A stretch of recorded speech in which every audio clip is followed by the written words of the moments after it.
হাঁটুর ব্যথা সহ্য করতে পারছো না? তাহলে আজকের ভিডিও তোমাদের জন্য। এখন যে শুধু বয়স্কদের হাঁটুর ব্যথা হয় তা কিন্তু না, বাচ্চা থেকে বড় প্রত্যেকেরই হাঁটুর ব্যথার সমস্যা থেকে কেউ রেহাই পায় না। এই শীতকাল আসতে না আসতে যত পুরনো ব্যথা থাকুক না কেন, সব কিছুই কিন্তু আমাদের চাগাত দেয়। কোমরে, হাঁটুতে অনেক বছরের পুরনো কোথাও লেগেছে সেই ব্যথাও পর্যন্ত চাগাত দেয়। এই ঘরোয়া টোটকা এত কাজের যে আমি একবার ব্যবহার করেছি, আমার হাঁটুর ব্যথা একদম চলে গেছে। তাই ভাবলাম তোমাদের সঙ্গে শেয়ার করি। আমি সেলাই মেশিনে কাজ করি প্রায় 3 থেকে 4 বছর হলো, তবে এই শীতকাল আসতে দেখি আমার যে হাঁটুর ব্যথা আবার শুরু হয়েছে। তাই একবার ব্যবহার করেছি, আমি রেজাল্ট পেয়েছি হাতে নাতে, তাই তোমাদের সঙ্গে শেয়ার করছি। তোমাদের যত পুরনো ব্যথা হোক, বাচ্চাদের কোথাও খেলতে গিয়ে লেগে গেছে, স্কুল গিয়ে দৌড়াতে গিয়ে লেগে গেছে, সমস্ত কিছু দূর হয়ে যাবে এই ঘরোয়া টোটকা দিয়ে। বয়স্কদের অনেক পুরনো ব্যথা হয়, হাঁটু ফোলে, হাঁটতে পারে না, অনেকটাই কষ্ট হয়, সব কিছু চলে যাবে এই ঘরোয়া রেমেডি একবার ব্যবহার করলে। চলো দেখিনি কিভাবে বানালাম। এখানে একটা পাত্র নিয়েছি, এর মধ্যে দিয়ে দিচ্ছি 1 চামচ হলুদ আর দিয়ে দেব 1 চামচ চুন। পান খাওয়ার চুন, ওই পান খাওয়ার চুন 1 চামচ দিয়ে দিচ্ছি, দিয়ে ভালো করে মিশিয়ে নেব। এই চুনটা ডেলা ডেলা দিলে হবে না, এই রকম গলা গলা চুনই দিতে হবে। ভালো করে মিশিয়ে নিচ্ছি, আর যদি লাগে পরে তাহলে আবারও কিন্তু 1/2 চামচ মতো চুন দিয়ে ভালো করে মিশিয়ে নেব। এটা খুব পাতলা করা যাবে না, আবার খুব ঘন করা যাবে না, তাই এইভাবে কিন্তু আরও একটু দিলাম। আর দিয়ে দিচ্ছি সরিষার তেল 1 চামচ। 1 চামচ সরিষার তেল, 2 চামচ চুন আর 1 চামচ হলুদ ভালো করে মিশিয়ে নিচ্ছি। দেখবে আগেকার দিনে অনেক পুরনো একটা টোটকা ছিল, তখন তো এত ডাক্তার এত কিছু ছিল না। কোথাও লেগে যাক বা কোথাও কিছু হোক আমাদের শরীরে, তখন কিন্তু চুন হলুদ সবাই লাগাতো। এখন আর এই সব লাগাই না, তবে এই একটু ঘরোয়া টোটকা করলে কিন্তু আমাদের অনেকটা এই সব সমস্যা থেকে রেহাই পেতে পারি। আমি একবার লাগিয়েছি, হাতে নাতে রেজাল্ট পেয়েছি। যখনই দিয়েছি পুরো জায়গাটা আমার ঠান্ডা হয়ে গেছে, কারণ চুন কিন্তু খুব ঠান্ডা একটা জিনিস, অনেকটাই আরামদায়ক।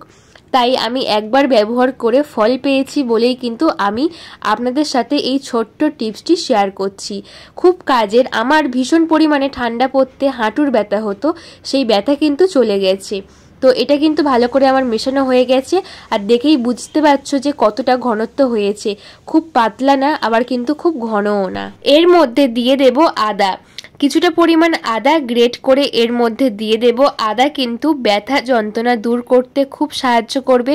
সরষের তেল, আদা, চুন, হলুদ, এই 4টে জিনিস এত কাজের, একবার না ব্যবহার করলেই বিশ্বাস করবে না যে কতটা কাজের। আমাদের যত রকমের পুরনো ব্যথা হোক, 50 বছরের পুরনো ব্যথা হোক, বিশেষ করে এই ঠান্ডা পড়তে বয়স্ক মানুষরা বা অনেকের কোমরে এত পরিমাণে ব্যথা হয়, তারা কিন্তু সোজা হয়ে দাঁড়াতেই পারে না, হাঁটাচলাও করতে পারে না।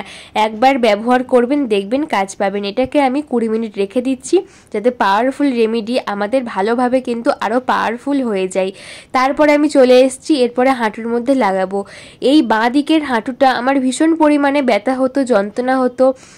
এই যন্ত্রণা কিন্তু একদম দূর হয়ে গেছে একবার লাগাতে। এই যে যখন লাগাচ্ছি না, পুরো জায়গাটা আমার ঠান্ডা হয়ে যাচ্ছে, কারণ এর মধ্যে চুন আছে। এত কাজের বন্ধুরা, একবার না ব্যবহার করলে বিশ্বাস করবেন না যে কতটা কাজের এই পাওয়ারফুল রেমেডি। সত্যি বলতে এখন যে দিনকাল, বাচ্চা থেকে বড় কোথাও কোথাও লেগে গেলে না, এই শীতকাল আসলে সেই লাগাটা কিন্তু আমাদের অসম্ভব পরিমাণে বিরক্ত করে। এই লাগার জন্য খাওয়া নাওয়া সব কিছু ত্যাগ দিয়ে কিন্তু ডাক্তারের পরামর্শ নিই, আমরা কিন্তু অনেক অনেক ওষুধ খাই। একবার এই ঘরোয়া টোটকা করে দেখবেন, অনেক সময় কিন্তু ঘরোয়া টোটকাও আমাদের অনেক কাজে এসে যায়। তাই একবার ব্যবহার করলে কিন্তু হাতে নাতে রেজাল্ট পাবেন আমার মতো। তো এখানে আমি হাতের সাহায্যে ভালো করে লাগিয়ে নিচ্ছি। এইভাবে যখনই লাগাচ্ছি জায়গাটা পুরো ঠান্ডা হয়ে যাচ্ছে, আর ভীষণ পরিমাণে একটা আরাম হচ্ছে। এইভাবে লাগিয়ে নিচ্ছি, আমি একটু মোটা করে লাগিয়ে দিচ্ছি ভালো করে। তো আজকে কথা বলতে বলতে একটা ছোট্ট রিকোয়েস্ট বলি, আজকে আমার ভিডিও আপনারা কে কোন জায়গা থেকে দেখছেন বন্ধুরা, একটা ছোট্ট কমেন্টের মাধ্যমে আমাকে জানাবেন, তাহলে আমার খুব ভালো লাগবে যে আমার ভিডিও কতদূর যাচ্ছে, কে কে দেখছেন। আপনারা গুগলে সার্চ করেও দেখতে পারেন যে চুন হলুদ কোথাও হাড় ভাঙলে হাড় জোড়া লাগাতে যতটা সাহায্য করে, তার সঙ্গে হাঁটুর ব্যথা, কোমরের ব্যথা, অনেক পুরনো ব্যথাও কিন্তু সেকেন্ডের মধ্যে দূর করবে। এবার নিয়েছি পুঁইশাক পাতা। পুঁইশাক পাতা বা পুঁই পুঁই পাতা আমাদের সবার জানা আছে, প্রত্যেকের বাড়িতে থাকে। এই পুঁই পাতা নিয়েছি, আর এই পুঁই পাতা খুব কাজের, আমাদের যে কোনো জয়েন্টের ব্যথা একদম কিন্তু দূর করে দেবে, একদম স্কিনের সাথে মিশে যাবে। আপনারা চাইলে গুগলে সার্চ করে একবার দেখবেন যে পুঁই পাতা আমাদের স্কিনের পক্ষে কতটা ভালো। তো এখানে আমি 3টে পুঁই পাতা নিয়েছি। এইভাবে কিন্তু এই যে চুন হলুদ লাগিয়েছি এর মধ্যে ভালো করে আমি লাগিয়ে দিচ্ছি এই পুঁই পাতাটা। যখনই দিয়েছি একদম কিন্তু বসে গেছে পুঁই পাতা। তারপরে একটা সুতির কাপড় নেব, নিয়ে এটাকে বেঁধে রাখতে হবে 1 ঘন্টা মতো। তাই সুতির কাপড়টা নিয়েছি, এই পুঁই পাতার মধ্যে এইভাবে বসিয়ে তারপরে কিন্তু বেঁধে রাখবো 1 ঘন্টা। 1 ঘন্টা পরে আমাদের যে কি আরাম হবে সেটা একবার না করলে বিশ্বাস করবেন না। বয়স্ক মা ঠাকুমারা অবশ্যই এই টিপসটি অ্যাপ্লাই করে দেখবেন, কত কাজের। একবার অ্যাপ্লাই করলে কিন্তু পরে আমাকে কমেন্ট করে এসে বলতে বাধ্য হবেন। আজকের আমার এই ভিডিও আপনাদের একটু ভালো লেগে থাকলে লাইক কমেন্ট শেয়ার করে আমার পাশে থাকবেন, আর বন্ধু বান্ধব সকলের কাছে একটু হলেও শেয়ার করে দেবেন, যাতে এই উপকারী টিপসটি সবার কাছে পৌঁছায় আর সবাই খুব উপকারে আসে। কারণ শীতের আগে আমাদের প্রত্যেকটা মানুষের কোমরের ব্যথা, হাঁটুর ব্যথায় কিন্তু পুরো মাসটা, মানে যে 3-4টে মাস শীত থাকে, এই কটা মাস কিন্তু অনেক ভোগান্তি হয়। তাই একটু শেয়ার করে দিলে সবার কিন্তু উপকারে আসবে। এরপরে আমার 1 ঘন্টা মতো রেখেছিলাম, তারপরে আমি এই কাপড়টাকে আস্তে আস্তে খুলে নিচ্ছি। কি যে ভালো লাগছে। এরপরে কিন্তু কাপড়টাকে আমি দিয়ে ভালো করে জায়গাটা মুছে নেব। একবার ব্যবহার করবেন, রেজাল্ট হাতে নাতে পাবেন।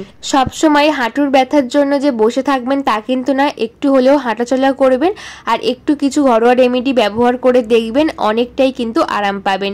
এরপরে কাপড় দিয়ে মুছে নিলাম, আর আমার হাঁটুটা কিন্তু একদম ব্যথা যে ছিল সেটা কিন্তু দূর হয়ে গেছে। একবার ব্যবহার করবেন, কেমন রেজাল্ট পাবেন আমাকে কমেন্ট করে এসে বলবেন। সবাই ভালো থাকবেন, টাটা বন্ধুরা।